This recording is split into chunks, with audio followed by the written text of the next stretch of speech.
Disease है जिसके बारे में हम डिस्कस करेंगे। इसको आम फैम ज़बान में कमर का जख्म या रीढ़ की हड्डी के करीब का फोड़ा या बालों का नसूर आम फैम ज़बान में कहा जाता है। कम लोग इसके इलाज पर ध्यान देते हैं। इसे पीप और खून निकलने लगता है। ये ऑफिस वर्कर, स्टूडेंट्स और ड्राइवर हजरात इस बीमारी का ज्यादा शिकार होते हैं। किन सिम्टम्स में इस बीमारी को पहचाना जाता है कि ये पाइलोनाइडल साइनस से बचने के लिए जरूरी है कि आप कुछ एहतियाती तदाबीर अख्तियार करें। कि साइनोनाइडल साइनस डिजीज का इलाज क्या है। मोहतरम व्यूअर्स, हमारे चैनल पर आपको तहे दिल से खुशामदीद। डियर फ्रेंड्स, एक बार फिर आपकी खिदमत में एक और इंफॉर्मेटिव वीडियो के साथ हाजिर हैं। आज की वीडियो का टॉपिक एक डिजीज है जिसके बारे में हम डिस्कस करेंगे। इसको आम फैम ज़बान में कमर का जख्म या रीढ़ की हड्डी के करीब का फोड़ा या बालों का नसूर आम फैम ज़बान में कहा जाता है और मेडिकल टर्मिनोलॉजी में इसको पाइलोनाइडल साइनस कहा जाता है। इस वीडियो में हम जानेंगे कि पाइलोनाइडल साइनस क्या है, इसके असबाब क्या हैं, इसकी सिम्टम्स कौन सी हैं जिससे ये पहचाना जा सके कि ये पाइलोनाइडल साइनस है या कोई और बीमारी है। इससे बचने के लिए क्या क्या एहतियात करनी चाहिए और इसके इलाज के बारे में भी इस वीडियो में तफसील से हम जानेंगे। आए वीडियो को स्टार्ट करते हैं। फ्रेंड्स, ये पाइलोनाइडल साइनस एक आम बीमारी है जो ज्यादातर कमर के निचले हिस्से में होती है। ये एक छोटा सा जख्म या फोड़ा हो सकता है जो इन्फेक्शन की वजह से दर्द और परेशानी का सबब बन सकता है। इसको आम फैम ज़बान में बालों का नसूर, कमर के जख्म या रीढ़ की हड्डी के करीब फोड़ा भी कहा जाता है। अगर आप या आपके किसी करीबी शख्स को ये मसला दरपेश है तो ये वीडियो आपके लिए है जो बहुत ही मुफीद साबित होगी। पाइलोनाइडल साइनस एक बीमारी है जो ज्यादातर कमर के निचले हिस्से में वाक़ होती है। ये एक छोटा सा जख्म या फोड़ा बालों के जिल्द के अंदर चले जाने की वजह से जो इन्फेक्शन पैदा होता है उस वजह से ये पैदा होता है। ज्यादातर ये कमर के निचले हिस्से यानी टेल बोन के पास वाक़ होता है। औरतों को भी ये मसला लाहक हो सकता है और ज्यादातर ये मर्दों में मसला देखा जाता है, मगर बहुत कम लोग इसके इलाज पर ध्यान देते हैं जो एक दर्दनाक और तकलीफ देह जख्म होता है। अक्सर लोग इस मसले को समझने में देर कर देते हैं और तब तक इंतजार करते हैं जब तक दर्द हद से बढ़ न जाए। पाइलोनाइडल साइनस जिल्द के अंदर चले जाने वाले बाल, इन्फेक्शन और जलन एक साथ मिलकर एक छोटी सी नाली या जख्म बना देते हैं जो कभी कभी फोड़ा बन जाता है और ये फोड़ा या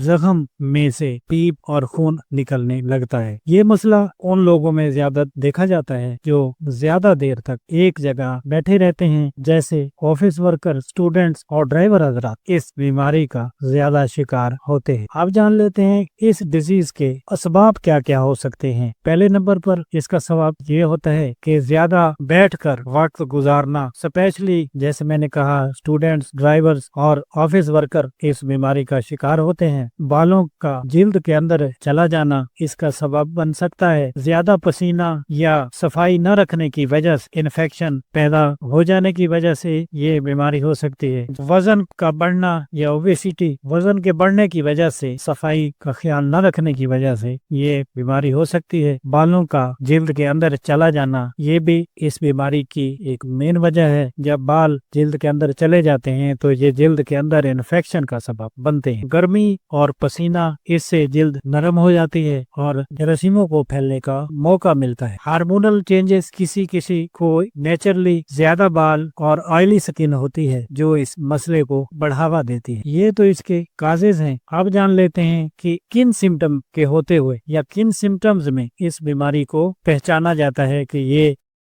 पाइलोनाइडल साइनस है या कोई और बीमारी है। इसकी सिम्टम कमर के निचले हिस्से में दर्द, जख्म से पीप या खून निकलना, इन्फेक्शन की वजह से बुखार और जलन होना, टेल बोन के पास छोटा दर्दनाक फोड़ा या सुराख, पीप, खून या बदबूदार मादा निकलना, कमर के नीचे दर्द और जलन महसूस होना। सबसे पहले कमर के नीचे छोटा सुराख या जख्म महसूस होता है। आहिस्ता आहिस्ता ये दर्दनाक हो जाता है और बुखार भी इसके साथ हो सकता है। ये इस बीमारी की सिम्टम्स हैं। इससे बचने के लिए एहतियाती तदाबीर क्या क्या अख्तियार करनी चाहिए, वो कौन कौन सी हैं। पाइलोनाइडल साइनस से बचने के लिए जरूरी है कि आप कुछ एहतियाती तदाबीर अख्तियार करें।